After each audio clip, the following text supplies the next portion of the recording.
दूध का जला छाछ को फूक फूक कर पीता है। तो ये सरकार किसी भी हालत में कभी भी कहीं मध्यावधि चुनाव करवाने के मूड में नहीं रहे। संघ का भी एजेंडा, संघ तो राष्ट्रप्रथम की बात हमेशा ही करता रहा, ना वाजपेयी ना आडवाणी। संघ जिसे नेता माने वो सबसे बड़ा नेता। ये मैसेज काफी है मेरे ख्याल से। चाल भी बदल गई है, चरित्र भी बदल गया है, चेहरे भी बदल गए। अब इसको आप कहीं से भी जोड़ लीजिए, चाल बदलने से चरित्र बदला है, चरित्र बदलने से चेहरे बदले हैं, चेहरे बदलने से चरित्र बदला और चरित्र बदलने से चेहरा, चाल बदली है। ये आपको तय करना है। लेकिन सब कुछ घालमेल ऐसा हुआ है कि अब वो भारतीय जनता पार्टी और राष्ट्रीय स्वयंसेवक संघ के रिश्ते में कोई पार्टी का राष्ट्रीय अध्यक्ष कह सकता हो कि भाई भारतीय जनता पार्टी अब बड़ी हो गई है और उसे संघ की जरूरत नहीं।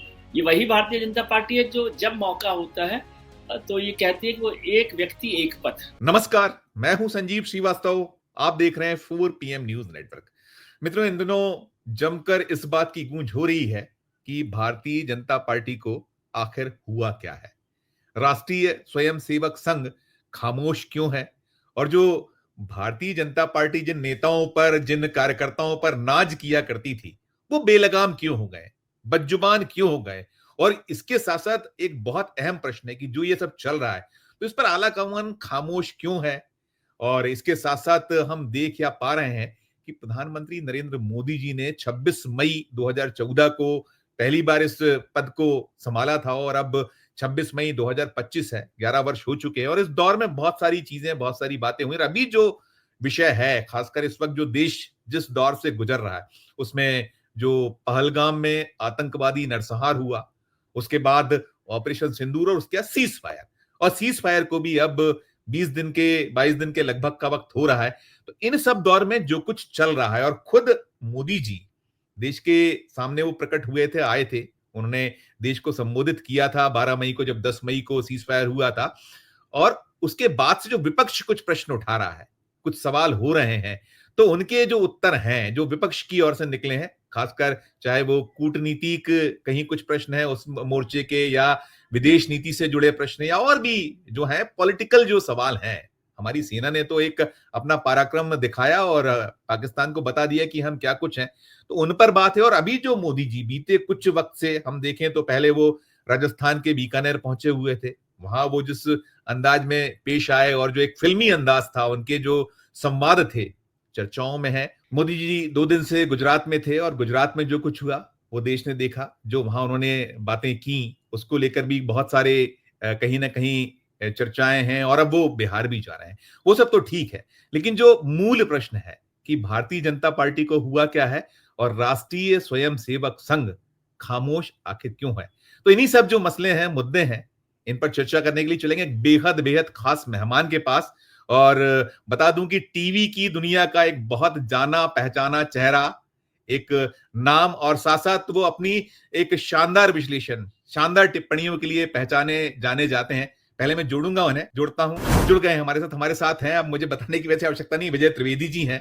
एक 4 दशकों का आपका अनुभव, साथ साथ बहुत प्रमुख समाचार पत्र, यूएनआई जैसी एजेंसी, चाहे वो एनडीटीवी हो, स्टार न्यूज हो, आपने इन्हें बहुत देखा है। बहुत आपके जो अंदाज है, हम तो सीखे भी हैं आपसे कि जो इंटरव्यू लेने का अंदाज है। और आज एक ऐसा मुझे अवसर मिला है कि मैं विजय त्रिवेदी जी से वाबस्ता हूं, और खासकर मैं वही बातें करने जा रहा हूं जो मैंने कहा कि भारतीय जनता पार्टी को हुआ क्या है और आरएसएस को क्या हुआ है। क्योंकि विजय सर का एक बड़ा लंबा वक्त आपने जो है बीजेपी राष्ट्रीय स्वयंसेवक संघ के लिए दिया है, उसकी रिपोर्ट्स लगातार आप देखते सुनते रहे, और बहुत सी पुस्तकें हैं। अटल बिहारी वाजपेयी जी पर आपकी पुस्तक रही हार नहीं मानूंगा, यदा कदा योगी, फिर आपकी बीजेपी कल, आज और कल, राष्ट्रीय स्वयंसेवक संघ के जो 100 साल के सफर पर संगम शरणम गच्छामि, और बेस्ट सेलर पुस्तकें आपकी रही हैं। तो ऐसे विजय त्रिवेदी जी हमारे साथ हैं। विजय सर, बहुत बहुत स्वागत, बहुत बहुत आपका शुक्रिया, आप हमसे जुड़े। और मैं शुरुआत यहीं से करना चाहूंगा, पहला नोट आपका, कि जो सवाल उठ रहा है, देश में कहीं गूंज है कि भारतीय जनता पार्टी को आखिर हुआ क्या है। यहीं से शुरुआत करूंगा, पहली आपकी प्रतिक्रिया इसी पर, विजय सर। संजीव जी, बहुत बहुत शुक्रिया। आपको देखते रहते हैं, आप छाए हुए हैं, और 4 PM भी बहुत अच्छा काम कर रहा है, और अब उनका जो कमबैक है उसके लिए भी बहुत बधाई सर। राष्ट्रीय चैनल की। सर, आप जिस तरह से बात कर रहे हैं और जो सवाल किया है, यही सवाल तो बीजेपी में बीजेपी के लोग पूछ रहे हैं। Yes sir, yes sir. अब आप जो सवाल बीजेपी के अंदर के लोग हैं उनसे पूछना चाहिए, क्योंकि अंदर के लोगों से पूछ रहे हैं कि बीजेपी को हुआ क्या है।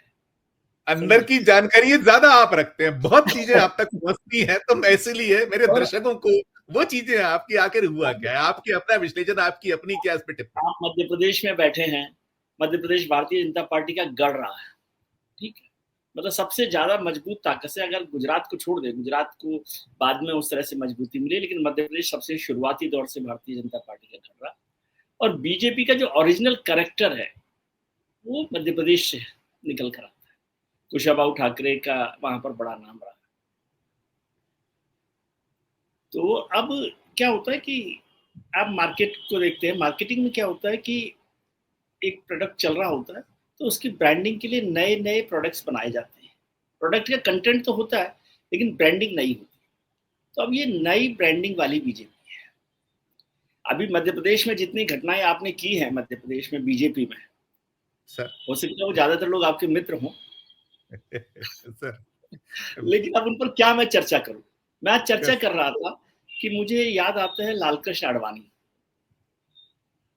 भारतीय जनता पार्टी के सबसे बड़े नेताओं में से एक, बल्कि मैं उन्हें भारतीय जनता पार्टी के सबसे बड़ा नेता मानता हूं, क्योंकि संगठन में भी उन्होंने सबसे ज्यादा काम किया और पार्टी को खड़ा करने में भी काम किया। तो 95 में जब नरसिम्हा राव सरकार ने एक पॉलिटिकल कंस्पिरेसी के तहत, ये कुछ भी कह लें, हवाला मामला आया सामने, हवाला कांड सामने आया, जिसमें लालकृष्ण आडवाणी का नाम भी शामिल किया गया। बहुत सारे लोगों का नाम शामिल किया गया था उसमें, जो अपोजिशन में थे उसमें लालकृष्ण आडवाणी थे, जिन पर पैसा लेने का, एक चंदा लेने का जैसा।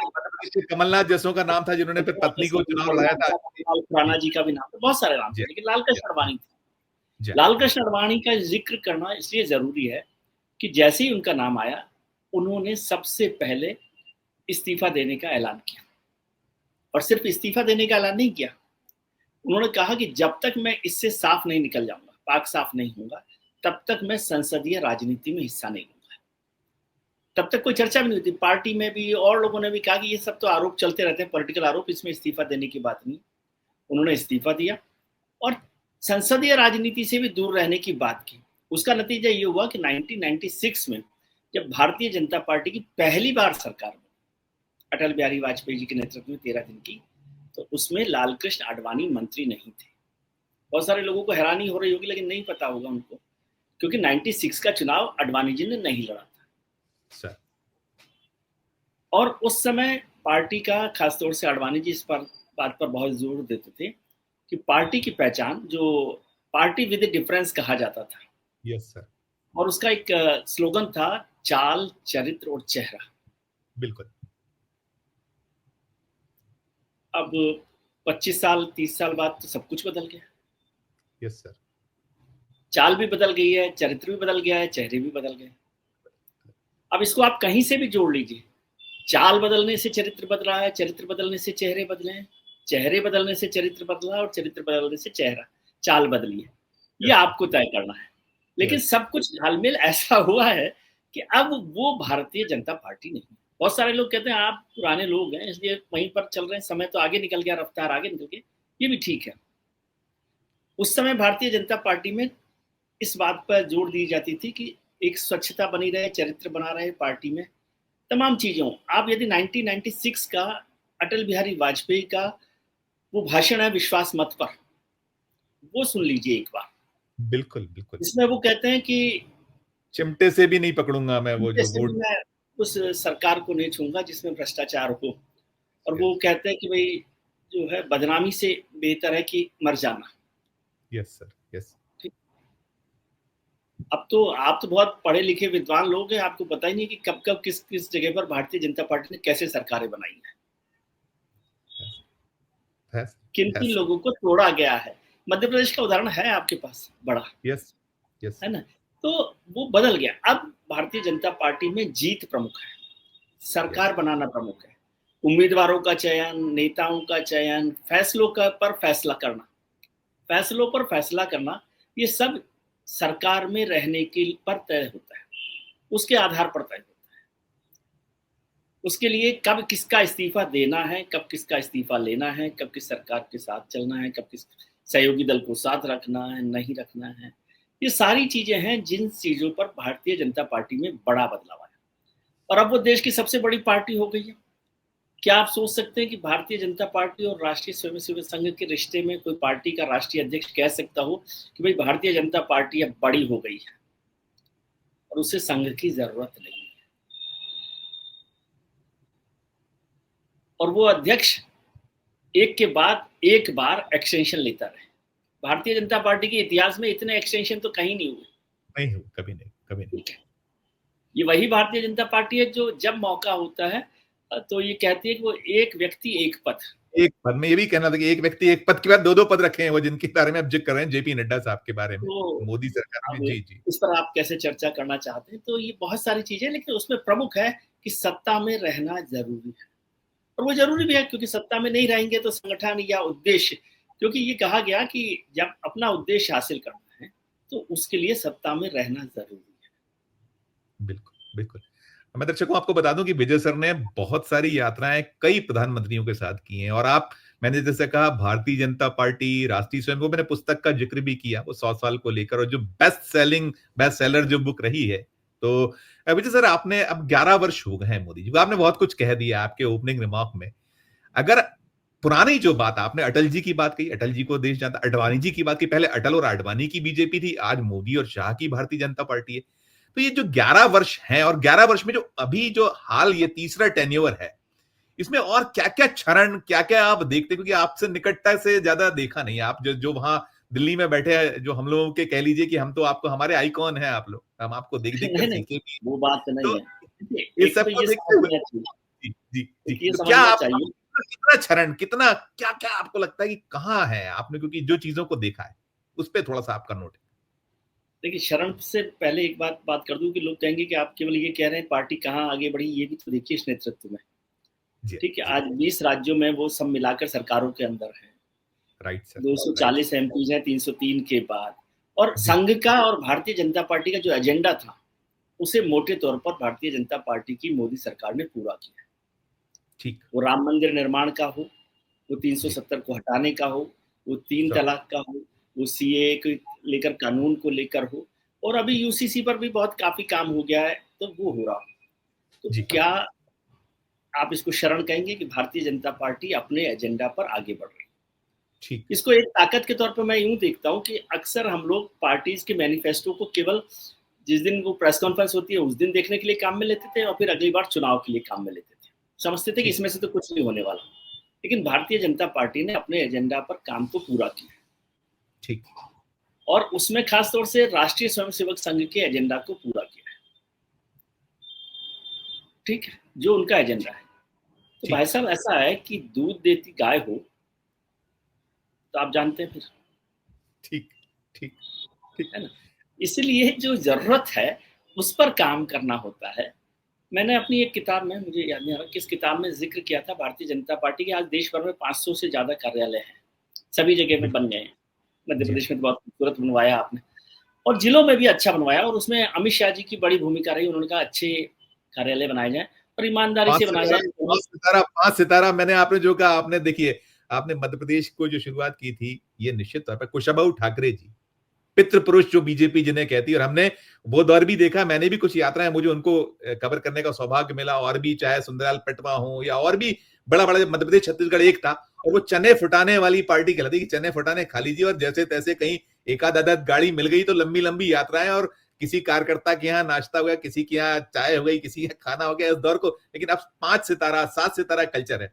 कंटिन्यू करिएगा प्लीज, मैंने बीच में केवल मध्य नहीं प्रदेश नहीं, की बात बिल्कुल आई। ठीक बात आप कह रहे हैं। 5 सीता कल्चर आगे कुशाभाऊ जी को, जब वो अध्यक्ष भी थे और उससे पहले भी जब यहाँ रहते थे, तो वो 9 नंबर अशोक रोड का एक बंगला था जो अरुण जेटली जी के नाम से था, जी उसके जी, एक कमरे में रहा करते थे, जी हाँ, जी हाँ, जी और हाँ, शाम को वहीं उनके साथ चाय पीना बैठना हुआ करता था।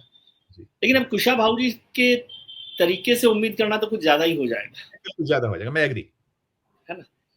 अमित शाह जी ने पार्टी के कार्यकर्ताओं के एक कार्यक्रम में सुंदर सिंह भंडारी का जिक्र किया, जी हाँ, जी और हाँ, उन्होंने कहा कि हमें सुंदर सिंह भंडारी से सीखना चाहिए कि वो जब पार्टी का काम शुरू हुआ था, संघ का काम शुरू हुआ था, तो वो रोटी बांधकर साइकिल पर ले जाया करते थे, और कहीं पर सब्जी मिल गई, प्याज मिल गया तो खा लिया, नहीं तो पानी में भिगोकर भी खा लेते थे, और उनके पैर सूजा करते थे।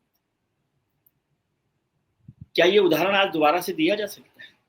कभी नहीं, नेवर। मैंने अपनी किताब में एक घटना का जिक्र किया कि जब भारतीय जनता पार्टी का दिल्ली में नया मुख्यालय बना, वो 5 सितारा 7 सितारा मुझे नहीं पता, मैंने क्योंकि मैं 5 सितारा 7 सितारा होटल में कभी गया नहीं सर, सॉरी। तो लेकिन वो अच्छा है। तो वो बना हुआ है दिल्ली के दीनदयाल उपाध्याय मार्ग पर, ठीक है। और दीनदयाल उपाध्याय मार्ग पर बने हुए 6A जो कार्यालय है, उसमें अंदर लगी हुई है दीनदयाल उपाध्याय जी की मूर्ति। तो मैंने अपनी किताब में लिखा कि अगर दीनदयाल उपाध्याय जी, जिन्होंने एकात्म मानवतावाद पर चर्चा की, इंटीग्रल ह्यूमनिज्म पर बात की, तो ह्यूमनिज्म पर बात की, वो यदि दीनदयाल उपाध्याय भारतीय जनता पार्टी के इस दफ्तर में आए तो उन्हें मुश्किल होगा एंट्री मिलना। Yes sir. मैंने ऑफिशियली किताब में इस बात का जिक्र किया, तो उससे आपको समझ में आएगा कि वो कार्यालय कैसा है। और उस कार्यालय में कार्यकर्ताओं को आने की मतलब अनौपचारिक तौर पर इजाजत नहीं है। जी जी जी जी जी समझे? जी जी, बिल्कुल बिल्कुल। तो ये एक बड़ा बदलाव है। जी जी जी। ठीक है। अब आपने बात की थी कि कैसे काम होता है, उसमें एक घटना का जिक्र करता हूं मैं कि आपको पार्टी कैसे बदली है। कि भैरव सिंह शेखावत चीफ मिनिस्टर थे और अटल बिहारी वाजपेयी प्रधानमंत्री थे। भैरव सिंह जी दिल्ली में, राजस्थान में मुख्यमंत्री थे, वाजपेयी जी दिल्ली में थे। प्रमोद महाजन जो अटल बिहारी वाजपेयी के सबसे खास विश्वस्त माने जाते थे, है ना, हमारी मित्रता भी उनके साथ रही, वो चुनाव हार गए थे। और वाजपेयी जी ने भैरव सिंह शेखावत को फोन किया और कहा कि भाई प्रमोद जी को राजस्थान से लोकसभा में भिजवा दीजिए। ठीक है, ये सही सही घटना मैं बता रहा हूँ। तो भैरव सिंह जी ने कहा कि मैं कल आता हूँ दिल्ली। अब आप सोच लीजिए, आप हिम्मत कर सकते हैं कोई प्रधानमंत्री बोले उसके बाद आप कहें कि कल आता हूँ? जी जी जी जी जी ठीक है। और फिर वो जब आए 2 दिन बाद, 1 दिन बाद, जब भी आए, मुझे एग्जैक्ट याद नहीं, तो उन्होंने वाजपेयी जी से कहा कि भाई आप, प्रमोद जी बड़े नेता हैं, उनको आप कहीं से भी राज्यसभा भिजवा दीजिए, लेकिन राजस्थान मत भेजिए। तो उनका क्यों? बोले मेरे राजस्थान का कार्यकर्ता पूरी सब्जी जो हमारे कार्यकर्ता मिलके बनवाते हैं वो खाता है, दरी बिछाता है, कुर्सी बिछाता है और सारे काम करता है संगठन के। यदि प्रमोद जी आ गए वहां पर तो मेरा पार्टी कल्चर बदल जाएगा और फिर 5 स्टार होटल्स में कार्यकर्ताओं को चाहिए कि, नेताओं को जगह चाहिए कि, एयर कंडीशन गाड़ियां चाहिए कि, चार्टर्ड फ्लाइट चाहिए। ये बिल्कुल घटना बिल्कुल।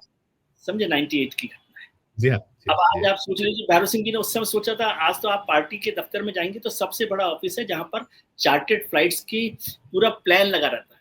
इतना ट्रैवल डेस्क का प्लान शायद कहीं होता होगा। और चुनावों के वक्त में इसमें मैं और जोड़ दूं कि वो झंडे वालान में जो बन गया भव्य, वो भी थोड़ा सा उस पर भी प्रकाश डाल दीजिए, फिर मैं सवाल बाद में इसको कंटिन्यू। अब वो तो बड़ा बन गया है। यदि उस जी पर हाँ। मैं क्या करूं तो मतलब उस भवन की चर्चा नहीं कर रहा, लेकिन मैंने जब संघ पर किताब लिखी तो उसमें स्टडी करते हुए गुरुजी की एक बात याद आई, गुरुजी गोलवलकर। जी तो उस जी समय जब जी शुरुआत में हो रहा था तो उनका भवन मत बनाइए। जी। गुरुजी ने कहा कि संघ के नाम पर कोई भवन मत बनाइए, क्योंकि भवन जो है वो झगड़े की जड़ होते हैं। जर जोरू जमीन, बिल्कुल सही कह रहे हैं। अब तीनों चीजें बहुत पुरानी वो है जी। गुरु ने कहा है, मैंने नहीं कहा, जी तो गुरु जी की बात मैं ये कर रहा हूँ। जी, तो बिल्कुल अब बिल्कुल। बदलाव लगातार हो रहे हैं। अब जरूरी है, आज कार्यालय भी जरूरी है, सब कुछ बातें हो रही हैं, कैसे कर रहे हैं सब लोग, क्या कर रहे हैं, पदाधिकारी क्या कर रहे हैं, वो भी सब आप जानते बिल्कुल बिल्कुल बिल्कुल। नहीं विजय सर ये जो बदलाव है आपने बात की, देखिए सत्ता की बात आपने की, सत्ता लक्ष्य है और उसमें कैसे करना है कि कब किससे इस्तीफा लेना है, कब किसको बढ़ाना है, कैसे सरकार गिराना है, आपका लक्ष्य। तो और आपने कहा कि इतने 11 साल में बहुत सारी तरक्कियां कर ली। फिर जब बीजेपी, आप देखिए अब वो तो खत्म हो गया, आपने जो कहा चाल चरित्र चेहरा वो तो बहुत पहले तार तार हो गया। बहुत सारे घटनाक्रम है, ना केवल मध्य प्रदेश, देश भर में हम जगह जगह सारी चीजें हो रही, एक ही।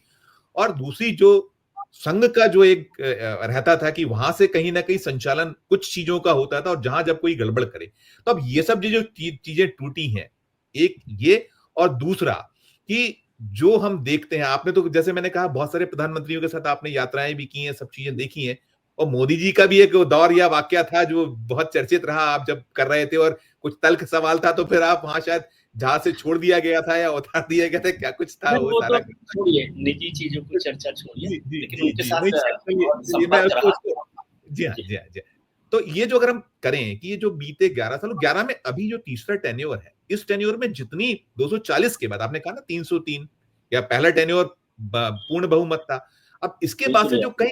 दिखता है। आपने जैसे बहुत सारी, हम ये लगातार देख रहे हैं कि जो नेता बेलगाम है, बदजुबान है, उन पर एक्शन में भी कहीं कोई कोताही, जो आपने मध्य प्रदेश का, चाहे विजय शाह हो या जो जगदीश देवड़ा हो या फिर राजस्थान वाले जो मिस्टर जांगड़ा है राज्यसभा के सदस्य, क्या क्या भाषा, हरियाणा के, माफ कीजिए, हरियाणा वाले, तो ये सब चीजें यहाँ यहाँ किस क्या है, इतनी कमजोर या इतना इतना असमंजस क्यों, या बचाना क्यों? एक प्रतिक्रिया। बचाना नहीं है, लेकिन मुझे लगता है 240 से एक बड़ा झटका लगा है, ठीक ना।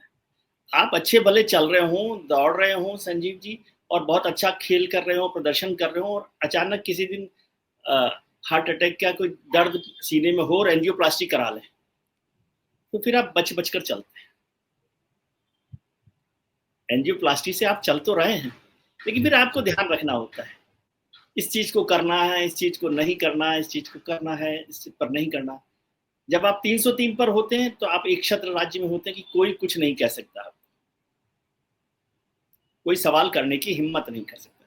इसको मैं दूसरे रेफरेंस में भी कहता हूं, यदि कांग्रेस का रेफरेंस देखें कि जब वो G24 G23 जो ग्रुप बना कांग्रेस का, उसमें वो सारे लोग थे जिन्होंने कांग्रेस की मलाई सबसे ज्यादा खाई, राइट सर, और वही सारे लोग थे जो हाई कमान के चारों ओर घेर कर रखे हुए थे।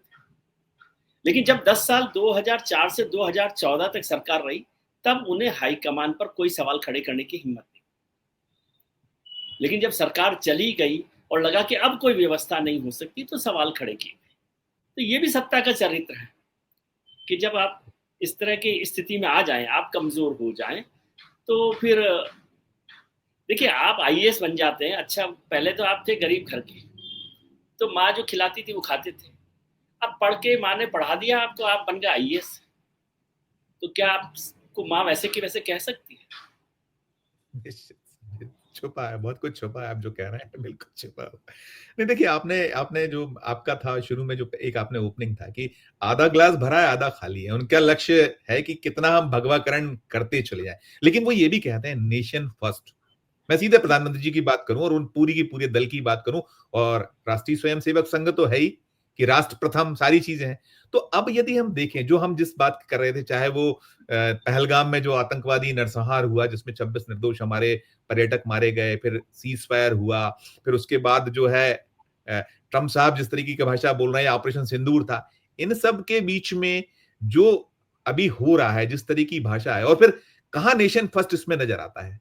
आप जो चीजें कर रहे हैं वो दुनिया में, हम जहां खड़े हैं, जिस तरीके से हम, चाहे वो अंतर्राष्ट्रीय मीडिया में बातें हो रही हो या जो बाकी जगहों से निकल रहा है, कोई हमारे साथ दिखा नहीं, तो हम कहां हैं इसमें? आप क्या देखते पाते हैं, वो कमियां क्या आप देख पा रहे हैं विजय सर? नहीं, देखिए ऐसा है कि नेशन फर्स्ट बीजेपी का एजेंडा है, संघ का भी एजेंडा है। संघ तो राष्ट्र प्रथम की बात हमेशा ही करता रहा, क्या एग्जीक्यूशन का अलग मसला, लेकिन उनका एक नियत ये वाली रही है, और प्रधानमंत्री इस पर लगे रहे। इस पर भी है ना शक हमें नहीं करना चाहिए कि प्रधानमंत्री जो है उनका एजेंडा यही रहा कि देश को कैसे ताकत मिले। अब उसमें कई बार होता है कि बहुत सारी चीजें छूट जाती हैं, बहुत सारी चीजें हो जाती हैं। ऑपरेशन सिंदूर को तो पॉजिटिव तरीके से अगर देखें हम, तो पहलगाम की जो घटना हुई उसका एक ताकतवर जवाब, पावरफुल रिप्लाई, रेस्पॉन्स भारत की सेना ने, भारत की सरकार ने किया। इसको देखना चाहिए पहली बात, ठीक है। और अंतरराष्ट्रीय स्तर पर भी मैं ये देखता हूं कि काफी जो देश हैं वो अभी भारत के साथ खड़े हैं। इसको दूसरे तरीके से देखें, यदि आपको भारत की तरफ साथ दिखाई नहीं देते, तो पाकिस्तान के साथ टर्की और अजरबैजान या चाइना के अलावा कोई देश खड़ा हुआ नहीं। इवन ओआईसी के जो देश हैं, जो इस्लामिक कंट्रीज का जो ऑर्गेनाइजेशन है, उसके देश भी आज पाकिस्तान के साथ खड़े नहीं दिखाई देते। लेकिन कुछ कमजोरी जरूर रही, तो इसलिए आपने क्या किया कि सभी दलों के लोगों के डेलीगेशंस बनाकर दुनिया भर में भेजे। उससे कितना फायदा होता है, कितना नहीं फायदा होता, लेकिन ये भी एक बड़ा बदलाव है। अभी तक आप ऑल पार्टी मीटिंग नहीं बुलाते थे, अब आप ऑल पार्टी डेलीगेशंस भेज रहे हैं। आप ऑल पार्टी मीटिंग बुलाते हैं तो आप स्वयं नहीं आते हैं, देखिए ये भी एक आपत्ति है, वो है जो विपक्ष। और आप संसद बहुत लंबे वक्त, आप तो लगातार आप रहे हैं, कवर करते रहे हैं, सारा कुछ है, आप सब कुछ छुपा नहीं है। आप जो विशेष सत्र नहीं बुलाते हैं, जबकि पहले ऐसा होता रहा है, तो ये असमंजस, ये स्थिति है, क्या भय है इसके पीछे? भय नहीं है, एक आदत में नहीं है किसी चीज को उस तरह से स्वीकार करने की। भय क्या है? क्या ये सरकार गिर जाएगी? आपको लगता है ये सरकार गिर सकती है? मुझे नहीं लगता किसी हालत में सरकार ये गिर सकती है। इवन जो लोग, बल्कि मैं कह रहा हूँ इस सरकार की ताकत ये है कि जो लोग छोड़ सकते थे, जिस मौके पर छोड़ सकते थे, वो भी नहीं छोड़ रहे, बल्कि कई है जो छोड़ के चले गए थे वो वापस आ गए। ठीक है, इसे मैं कई बार कहता हूँ कि हम जो मतलब जो लोग आलोचक हैं भारतीय जनता पार्टी के, उनके लिए मैं अक्सर कहता हूँ कि कौवों के कोसने से बैल नहीं मरते। ठीक बात है, एग्री तो ये एग्री सरकार गिरने वाली नहीं है। हम नीतीश कुमार जी के लिए समझ रहे थे कि वो चले गए हैं तो अब हो जाएगा, फिर वो आ गए हैं तो फिर लग रहा था कि जातिगत जनगणना पर वो छोड़ देंगे, जाति जनगणना पर जब उन्होंने कर दी उसको भी सरकार ने नहीं माना, तब छोड़ देंगे, नहीं छोड़ा। फिर अल्पसंख्यकों के आरक्षण के मसले पर चंद्रबाबू नायडू को लेकर लग रहा था, उन्होंने नहीं छोड़ा। अभी तो वो योगा भी कर रहे हैं चंद्र बाबू नायडू, आपको जानकारी हो 21 जून को जब योगा दिवस होगा तो वो प्रधानमंत्री जी के साथ विशाखापट्टनम में योगा करेंगे। तो जब देश भर के लोग उनके साथ विभिन्न तरह के योग करने को तैयार हैं, तो भय किस बात का है? अभी योग आपको देखने, अभी आपको योग सीखना है। अभी बहुत योग सब लोग अलग अलग कर रहे हैं। अष्टांग योग का जिक्र पतंजलि में किया गया है हमारे यहाँ, तो अलग अलग तरीके के योग अलग अलग समय पर हो रहे हैं और कर रहे हैं, लोग कर रहे हैं। अब आपने देखा कि शशि थरूर साहब की जो भूमिका है और राजनीतिक दलों की भूमिका है, उसमें भी एक बड़ा बदलाव आया है। केरल के चुनाव होने वाले हैं, केरल में क्या होने वाला है वो देखिए। उन हनुमान को भी तो याद कीजिए जो हनुमान बिहार में कुछ कुछ कर रहे थे पिछले चुनावों में और उनको सरकार में शामिल नहीं किया गया। परिवार टूट गया, पार्टी टूट गई, लेकिन हनुमान राम के साथ रहे।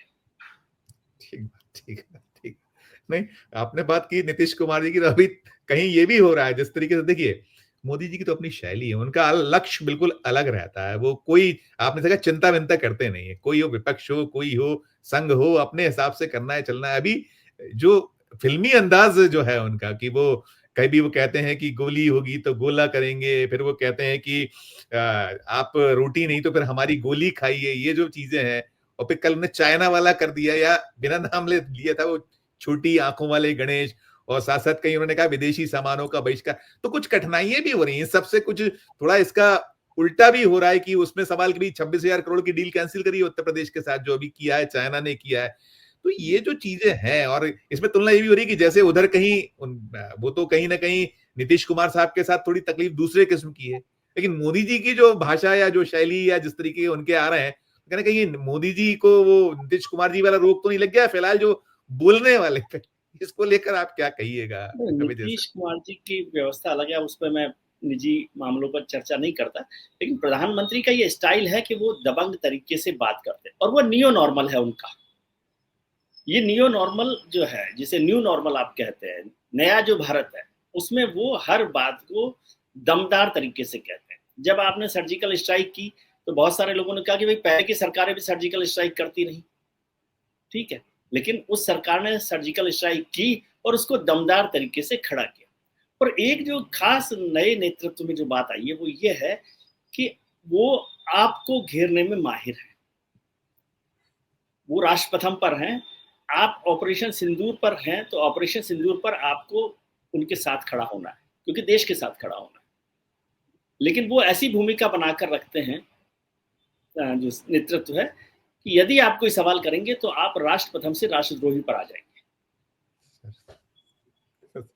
सर आपने एक बात ये कही, इस पे एक सवाल और ये भी बनता है कि हम देख रहे हैं कि एक से प्रकरण, जैसे विजय शाह वाला प्रकरण है मध्य प्रदेश का, जो कुछ हुआ उन्होंने जिस तरीके से कहा, वो चाहे कर्नल सोफिया कुरैशी जो चेहरा थी भारत और पाकिस्तान का जो संघर्ष था उसकी, और बड़ा उसको अप्रिशिएट किया गया, कदम निश्चित तौर पर सरकार का ही रहा होगा, फिर उन्होंने जो शीशा लेदर की और क्या क्या धाराएं कोर्ट के कहने पर लगाई गई, फिर कोर्ट के बाद ये हुआ कि निगरानी में जांच होगी, ये मध्य प्रदेश हाई कोर्ट ने पहले किया, वो धाराओं में करना पड़ा, उस पर जो एफआईआर उस पर बड़ी आपत्तियां हुई, हाई कोर्ट ने उस पर कहीं फटकार लगाई मध्य प्रदेश की पुलिस को, फिर सुप्रीम कोर्ट गया तो एसआईटी बैठ गई, और अब वो तो मामला हो गया कि जुलाई तक के लिए उन्हें मिल गया मौका कि एसआईटी जांच करे, और फिलहाल में हाई कोर्ट कुछ नहीं करेगी। और उधर जब अली खान महमूदाबाद जो है उनको लेकर हुआ, या वो जो महाराष्ट्र की एक 19 साल की लड़की थी, फटाफट मामले भी दर्ज हो गए, फिर उसके साथ साथ जो है वो उनको गिरफ्तारियां भी हो गई और उनको कहीं जेल भी होना पड़ा, सब कुछ हुआ। हालांकि महमूदाबाद है, उन्हें तो जमानत मिल गई थी, लेकिन ये जो चीजें हैं इसे कैसे देखे, कैसे लिया जाए, ये भी एक कहीं बहुत चर्चाओं में तो है ही है कि ये क्या है, क्या दो तरीके के संविधान है क्या देश में, दो तरह की व्यवस्थाएं हो गई है क्या? क्या कहिएगा इसको देखकर आप? बिल्कुल ठीक बात है, ये सारे सवाल खड़े होते हैं, लेकिन महमूदा को भी जमानत मिल गई और वो लड़की को भी जमानत मिल गई है, तो इसका मतलब अभी भी हमारे यहाँ संविधान और कानून चल रहा है, ठीक है। विजय शाह पर कानून नहीं चल रहा, मुझे तो हैरानी थी कि संजीव जी का मध्य प्रदेश जो है बहुत आगे बढ़ गया, डबल इंजन की सरकार 25 साल से वहां पर मध्य प्रदेश में 20 साल से सरकार चल रही है बीजेपी की और 11 साल से ये, तो 11 साल से तो डबल इंजन की सरकार मध्य प्रदेश में चल रही है। तो आज मुझे पता चला कि एसआईटी को अभी वो व्यवस्था ही नहीं मिली हुई है एफएसएल जैसी भी कि वो पूरा काम कर सके, तो ये तो आप बताते ही नहीं क्योंकि मध्य प्रदेश इतना पीछे है। तो 2003 से मध्य प्रदेश में 15 महीने का कमलनाथ जी का कार्यकाल छोड़ दीजिए तो उमा भारती 20 साल समझ लीजिए, 20 साल से तो जी। मुझे नहीं पता था कि अभी आप मोदी जी एफएसएल के लेवल डबल अभी आप इंजन एफएसएल के लेवल पर भी पिछड़े हुए हैं, ये मुझे नहीं पता था, आपने कभी बताया नहीं। ठीक है सर, आपका इसी अंदाज के हम लोग मुरीद हैं कि आप बहुत खूबसूरती से चीजों को कहीं ना कहीं स्थापित प्रतिपादित कर देते। सर एक चीज और भी है, जो अब ऑपरेशन सिंदूर को लेकर जिस तरीके से हो रहा है, हम मोदी जी तो लगातार अब निकल पड़े, हो गया है, कल बिहार पहुंचने वाले हैं, फिर उसके बाद मध्य प्रदेश भी आ रहे हैं और भी उनके दौरे फिक्स हैं और लक्ष्य दिख रहा है। तो ये जो चीज, और उसके साथ साथ पूरी बीजेपी, और वो 9 तारीख से हो गया है कि अब सिंदूर का घर घर वितरण भी होने वाला है जो बीजेपी। तो क्या मैं अंतिम ही सवाल करूंगा इसमें कि ये सब क्या कुछ ठीक है कि इस साल बिहार का आखिर में चुनाव है, अगले साल एक केंद्र शासित प्रदेश सहित 5 जो विधानसभा है राज्यों की, चाहे वो पश्चिम बंगाल हो, और आपने जिक्र किया ही कि अलग अलग जी जी चुनाव है, तो क्या जी हाँ जी हाँ, तो इन सब के बीच में क्या कुछ इसे जो चल रहा है, जितनी एग्रेसिव तरीके से बीजेपी या मोदी जी खुद लग गए हैं, क्या ये आहट है कुछ की मध्यावधि जैसी भी कुछ संभावनाएं बन सकती हो सकती हैं दोनों बैसाखियों बिहार के बाद, शायद कुछ सीन बदलेगा? और चंद्रबाबू नायडू तो वो एटीएम की तरह उपयोग करते हैं, आपने कहा वो आप उनसे शीर्षासन करा लिया, शीर्षासन करेंगे, उन्हें तो अपना जो अमरावती है या जो लक्ष्य है उनके लक्ष्य, सबके अपने में लक्ष्य है। तो इन सबके बीच क्या एज ए विश्लेषक और आप जो बहुत बारीकी से देखते हैं, कुछ ऐसी आहट है कि शायद ऐसी भी संभावनाएं देश में बन सकती हैं? 2 टेन्योर तो उनके पूरे हुए, 240 से बहुत मुफीद मौका लगे तो आप फिर 303, 360 और 400 पार जो भी कुछ है, कुछ देख पा रहे हैं क्या? अंतिम सवाल। मैं जितना इस सरकार को या लीडरशिप को समझा हूं, उसमें कोई संभावना मुझे मध्यावधि चुनाव की नहीं।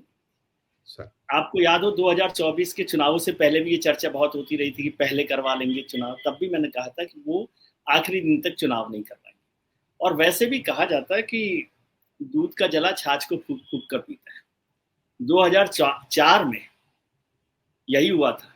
2004 की बात मुझे याद है कि शाइनिंग इंडिया चल रहा था और लगातार ये हुआ कि भाई चुनाव पहले करवा लें तो हमारी बहुत अच्छी सरकार बन जाएगी, और 6 महीने पहले चुनाव करवा लिए। हालांकि मुझे याद है कि वाजपेयी जी उसके पक्ष में नहीं थे, कौन कौन दबाव बना रहे थे उसकी चर्चा करना महत्वपूर्ण नहीं है, लेकिन वो दबाव बना और 6 महीने पहले वो चुनाव हुए, नतीजा आपने देख लिया।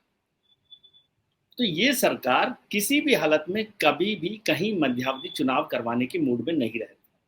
वो आखिरी दिन तक, जब तक संभव है तब तक सरकार में रहें, और कोई बहुत ऐसी अचानक विकट स्थिति आ गई तो मुझे लगता है कि तब कोई हो सकता है, या 2029 के चुनावों को लेकर वन नेशन वन इलेक्शन पर यदि कोई काम तेजी से हो जाए, हालांकि उसकी संभावना भी अभी नहीं लगती।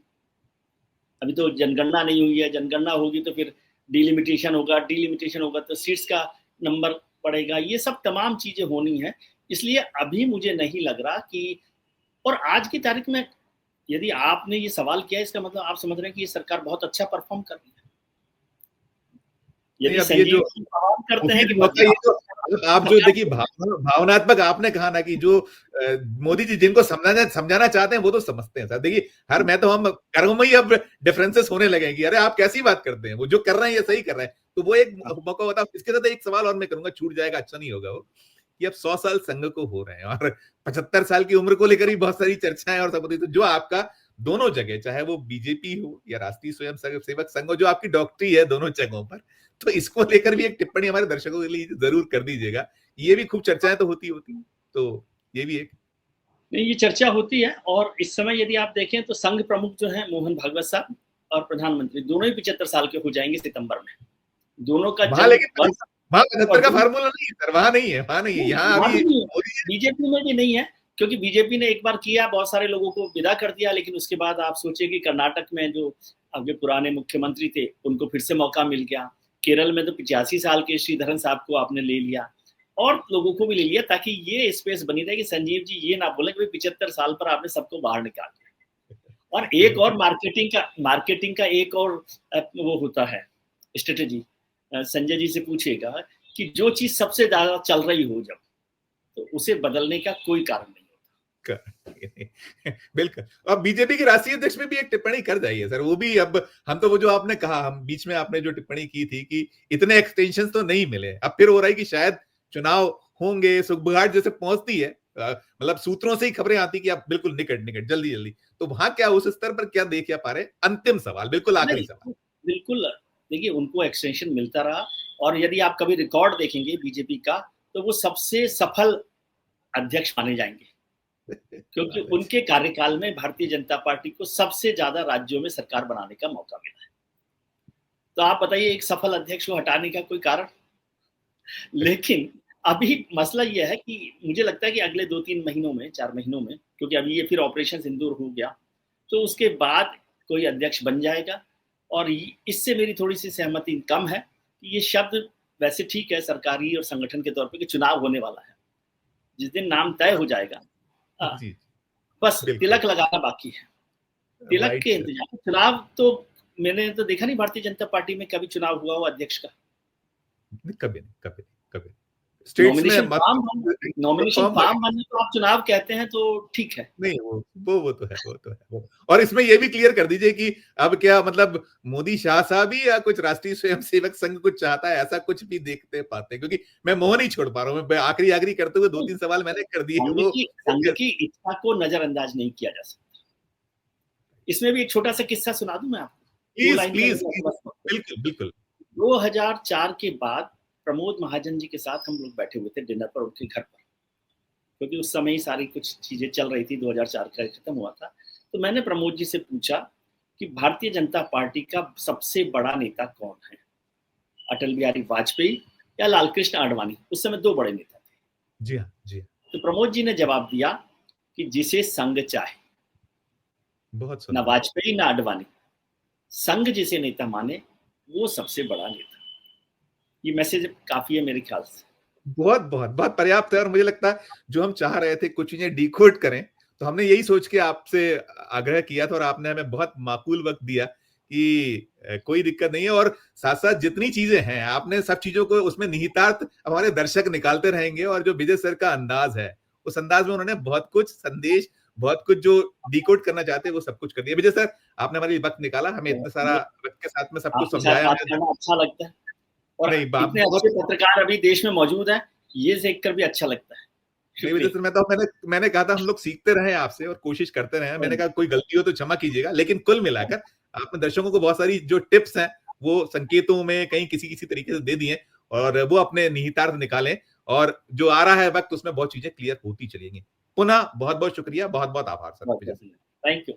तो ये थे विजय त्रिवेदी जी। जैसा मैंने शुरुआत में कहा था कि एक बहुत जाना पहचाना चेहरा, और भारतीय जनता पार्टी या राष्ट्रीय स्वयंसेवक संघ पे जो आपका एक बहुत लंबा उसको कवर करना है, और हम तो डॉक्टर ही कहते हैं, डॉक्टर विजय त्रिवेदी जी हैं उस एंगल से, और उनकी पुस्तकें सारा कुछ है। और अब जो 100 साल संघ को हो रहे हैं, या जो क्रम चल रहा है, घटनाक्रम हो रहे हैं, इसमें जल्दी ही कुछ चीजें निकलेंगी, सामने आएगा। लेकिन कुल मिलाकर उनका एक ये भी है कि ये जो वक्त है, इस मौके पर संघ की तो चलेगी, लेकिन बहुत कहीं जो संघर्ष या बहुत कुछ जो कह लीजिए कि रिस्क लिया जाएगा, इसकी कमी दिखती है। तो आप इसके निहितार्थ, इसके अर्थ आप खुद निकालिएगा। इस चर्चा में इतना ही। हमारा अनुरोध होगा कि आपकी अपनी क्या राय है, पूरा जो आपने इंटरव्यू देखा, हमारे इस वीडियो कमेंट बॉक्स में अगर टिप्पणी कीजिएगा, और अच्छा लगा हो ये इंटरव्यू तो हमारे चैनल को लाइक कीजिएगा, सब्सक्राइब कीजिएगा, ज्वाइन का बटन दबाइएगा तो हमारी हौसला अफजाई होगी। प्यार और स्नेह बना रखिए और देखते रहिए 4 PM न्यूज नेटवर्क। धन्यवाद, नमस्कार।